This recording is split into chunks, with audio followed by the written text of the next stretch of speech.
Recently एक बंदा internet पे बहुत सुर्खियों में चल रहा है। सुर्खियाँ सुर्खियाँ सुर्खियाँ। और मैंने जब इसकी शक्ल देखी I remember something very bad and मुझे लगता है इस चीज को एड्रेस करने का ये बिल्कुल सही टाइम है। बैक इन 2015 जियो वगैरह कुछ भी नहीं आया था एंड मैं पर्सनली एज अ किड घर से 10-10 रुपए लेता था ताकि मैं अपने लोकल पीएस की दुकान पे PS2 वगैरह खेल पाऊँ, जैसे स्मैकडाउन पेन और एक साइकिल वाली गेम होती थी जहाँ पे लात मार के दूसरे को गिराना होता था। एंड गेम खेलने का शौक तो मुझे एकदम क्रेजी हो गया था, आई मीन रियल क्रेजी। मुझे याद है मैंने घर से 50 रुपया चोरी किया था GTA 5 खेलने के लिए, क्योंकि उस टाइम पे वो नया नया आया था और उसका बहुत ज्यादा ट्रेंड था। और ऐसा बिल्कुल नहीं है कि मैं गेम में घुसा रहता था और पढ़ाई नहीं करता था। मैं पढ़ाई एकदम अच्छा करता था, क्लास में टॉप करता था, सब कुछ बढ़िया था, बस अब पढ़ाई हो नहीं पाती है।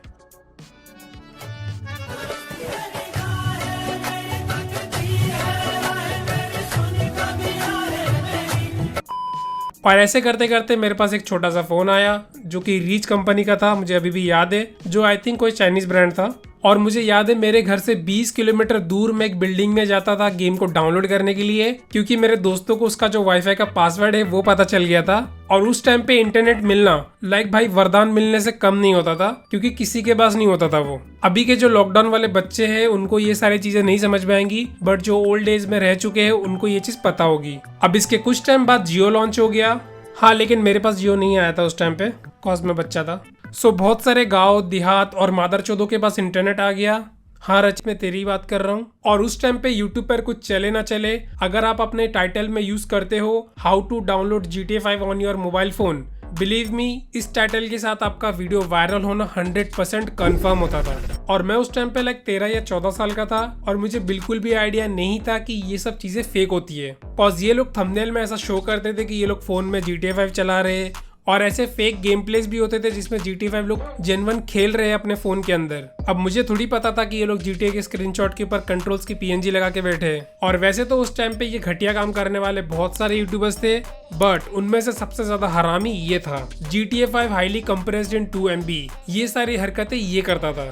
और मुझे याद है GTA 5 जो था उस टाइम पे 75 GB का था और ये उसको 2 MB में कंप्रेस करके देता था, highly compressed. And believe me और नॉट, ये सारी चीजों में मेरा 2 साल ऐसे ही बर्बाद हो गया। और एक घटिया चीज जो ये करता था वो है एड्स की लिंक देना, बिटली वगैरह हो गया। अगर आप उस टाइम पे देखते होंगे तो आपको पता होगा, बिटली हो गया, शॉर्ट जो URL होती है वो देता था। और लिंक्स के अंदर लिंक्स डालता था, मतलब आप एक लिंक पे क्लिक करोगे, 30 सेकंड रुकोगे, आपको फालतू के एड्स आएंगे, फिर आप दूसरे वापस से जाओगे लिंक पे और उसके अंदर भी आपको वापस से 30 सेकंड की आएगी चीजें।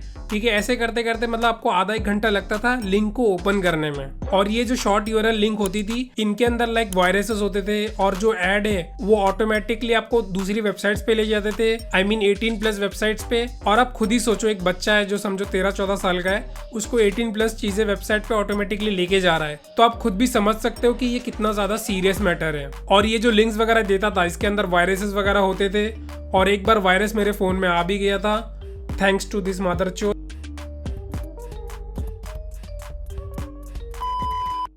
अब बात करते हैं कि मैंने ये वीडियो बनाई क्यों।